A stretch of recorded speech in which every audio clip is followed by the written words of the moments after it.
So America's going to the polls in November to say yes to socialism or no to socialism. Anyone affiliated with Obama, we all know, will clearly,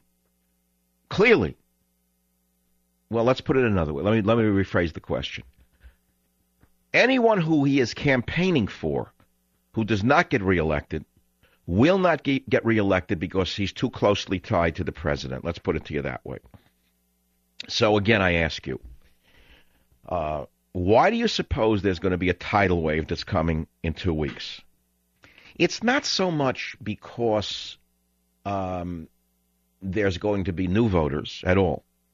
It's because the silenced majority, who I have defined for 16 years, Agnew called you the silent majority, but under the socialist communist media that we have, the government media complex, you have become silenced. The silenced majority has not voted in a long time. The silenced majority listen to the Savage Nation and other conservative talk shows. The silenced majority have created small groups, grassroots groups called Tea Party groups, and the silenced majority is going to come out as armies across the land. It's freaking out the members of the self-appointed Arista at the New York Times and elsewhere. They're part of the old guard. They're frightened to death of you. They call you names. They really, the reason they call you Nazis and whatnot is because they actually think you are. But you have to understand that they're mentally ill. The reason people like Maureen Dowd would call Sarah Palin and Engel and the others names is because she's afraid of them.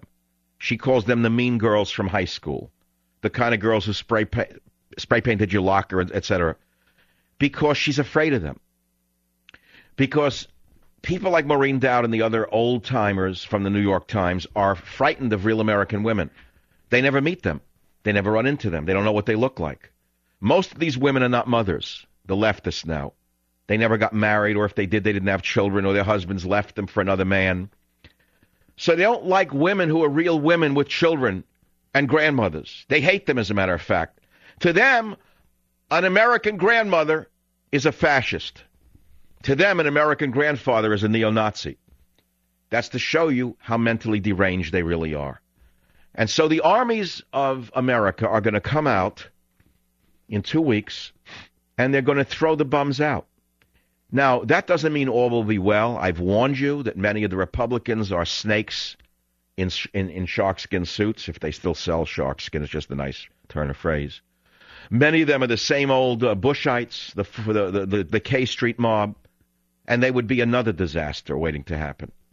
The only hope that I see on the horizon would be the Tea Party candidates who are business people and conservative.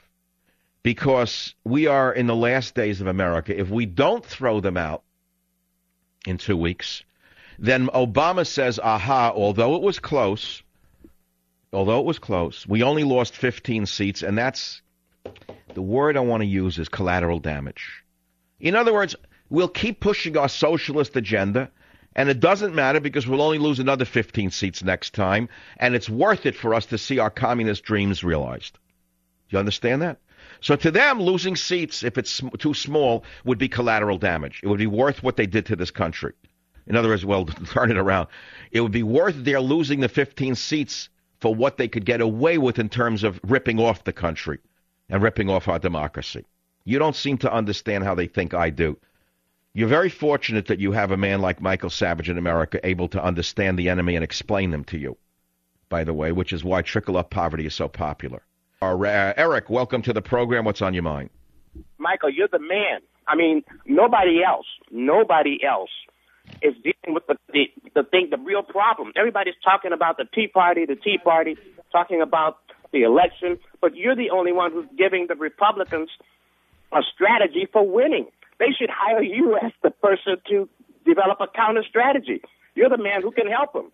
I don't know why. When you mean my 37 points for a new America, but the point is the Republicans hate me. The Republican Party wants nothing to do with me. That is because I am the Tea Party of the American radio airwaves. They want nothing to do with the Tea Party. They're afraid of the Tea Party. They're afraid of true conservatives. You know that. Not just for the Tea Party. They're going to lose key seats. You're telling them what to do, and they should be listening. Okay, so let's boil it down to 3 points that you think I wrote that should be done. Do you remember any of them off the bat? I don't want to put you on the spot. In just pull it out of your mind. What any of the things I said that stick in your mind? Okay. Yeah, what you said to the listeners. You said they ought to be out there at the polling places dealing with the people who are going to be threatening people. They ought to be. Oh, you're saying an actual strategy for election day, which is that we should have the equivalent of the Cubans in the white shirts at every polling place to counter the Black Panthers with batons, for example, or the guys with the Coke bottle glasses from NYU who are threatening a lawsuit. Yeah, they need to be out there. Well, where are the armies that we need? Where are the armies of American conservatives who are going to guard the polls from these dangerous factions? I don't know where they are, but I know you're getting a copy of Trickle Up Poverty. Thank you for the call, 1-800-4. I have studied Hitler's rise from the time he was a mere corporal in World War I, and somewhat of a war hero, by the way, and how when the National Socialists first emerged on the scene in Germany, which, remember, was a democracy during the Weimar Republic, how he was in bed with all the industrialists. The rich of the country loved him. The rich liked what they were hearing. The rich loved it. You didn't know that Hitler was a back-to-nature man, did you? Many of you don't even know. You're so ignorant of history. I can't blame you. I blame the education system. He was a vegetarian. He didn't drink. He was a back-to-nature movement guy. But more than that, he was anti-capitalist, so they thought. The socialists who were aligned with Hitler, the National Socialists, were against private property and ownership, but Hitler didn't go for that right away. As a matter of fact, it led to a big fight within the Nazi Party itself. And so soon after Hitler aggrandized a great deal of power to himself and established his dictatorship, his original thugs, his supporters, the brown shirts under Ernst Röhm, the street fighter, and he had a big fight because Ernst Röhm was a diehard socialist, and they fought. And he said to Hitler, how could you be doing business with all these capitalists when we are supposed to be such pure socialists? But Hitler was far smarter than Ernst Röhm. He knew that he continued to need the big capitalists to advance the Nazi agenda. And so he never outright attacked the big capitalists. He worked with them. So Ernst Röhm and the other diehard socialists in the SA, the brown shirts, rebelled. As a result, they were exterminated in the Night of the Long Knives, which you should study one day. When Hitler's SS lay in wait for the SA, who were in a male bacchanalia on a certain lake in Germany with each other. The SA, as you see, were oriented in that direction, studied, it's historical. And the SA leadership were having fun with their boyfriends on a certain lake in Bavaria. The SS lay in wait for them, killed most of them, arrested some of the others, including Ernst Röhm, who was later executed. It's a fact of history. It's a fact of history. I'm not embroidering. I'm not inventing. I'm giving you a fact of history. What does it have to do with Obama? Everything and nothing.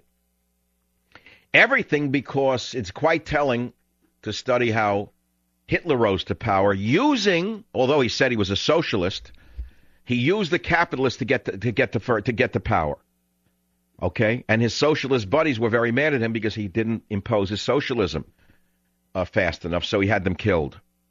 But then, of course, after he had total power, there was another story, which we're not going to have to give you a whole history lesson right now. And I don't really cover this in my book. I touch on it, but it's irrelevant.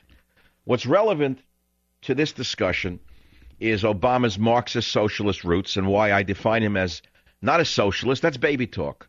You've heard the word, hey, Obama's a socialist. It doesn't mean anything anymore. When I was talking about socialism in radio 10 years ago, nobody had used the word in talk radio that I know of. Nobody had used it. They didn't even know what the word meant. Then all of a sudden they were all, socialist, schmotionalist. Well, there are quite a number of varieties of socialist. You have to define what you're talking about. This nation has been somewhat socialist since the 1960s. Okay? So what variety of it? How virulent is the socialism? I define Obama as a pan-Leninist. That's something you haven't heard about. The golfer doesn't know what the word means. If you say pan-Leninist to the golfer, he'd have to look it up because he hasn't seen it anywhere. If you said it to a wall banger, he would get embarrassed and angry and fire somebody. If you said it to the leprechaun, he probably the phrase pan-Leninist to understand it. And then you'll understand Obama when he says we didn't do this just to elect a man. So I want you to play that whole soundbite now, and you'll understand what I mean when I say pan-Leninist if you listen to that soundbite again. Beowulf, please. If you are out there knocking on doors and making phone calls, talking to your friends and neighbors, if you do not give up hope, then I guarantee you that not only are we going to win this election,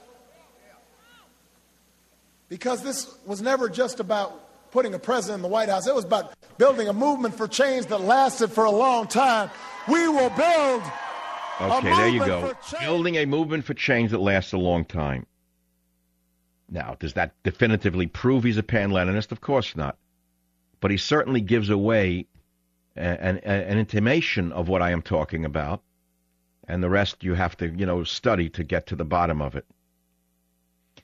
So when you look at the adulation of 1/3 of the population that gave Hitler the power in Germany, and you hear what I just said? The adulation of 1/3 of the population that brought Hitler to power. And you look at the adulation of the 1/3 of the American population that brought Obama to power. You say, well, all right, that doesn't prove anything either, does it? You got to understand that most Germans did not even go along with the crude imagery of the early Nazi Party. They didn't even like the anti-Semitism of the early Nazi movement at all.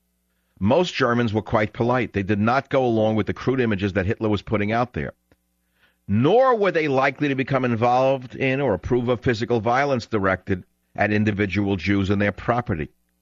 Did you understand any of this? There was a very small fringe in the Nazi movement that was anti-Semitic to this degree. What does it have to do with Obama? It's only a small fringe within the Obama inner circle. This small fringe, labor camps. I know the leftists, you don't. Many of you don't understand how the leftist thinks. Of the radical university Lexist, most of them are maniacs. You think you hear electric cars, you hear Obamacare. These are just minor details to them. They would like to have a complete and total socialist revolution in America, where masses of people were taken out, put into re-education camps, worked to death, and then executed, along the lines of the Red Brigades in Cambodia or the Red Communist Chinese in China. This is very serious business that we're talking about. You got to understand this. The misery that is felt by society today is directly related to the pacifism that is rampant in our military today, the internationalism that is rampant in our political class today, and the rot that is set in Washington.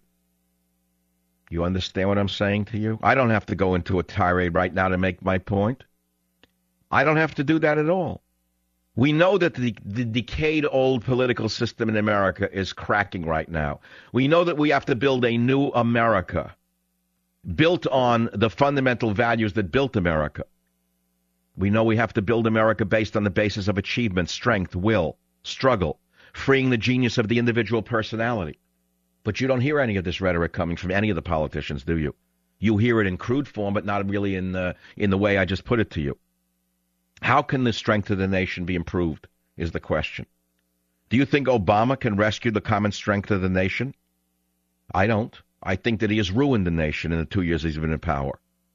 And I believe the only thing that can save America will be to select the best Americans irrespective of their race or their sex or their sexual orientation, based on their achievement, their strength, their will, their ability to struggle, their ability to work, so we can free the genius of the individual personality. That's what we need in America. And the only way we can do that in order to increase the material value of the individual is to increase the moral and spiritual value of the individual first. The moral and the spiritual value of the individual has almost died in this country. Has almost died in this country. That is why we have such social misery, such anxiety, and such division in this country.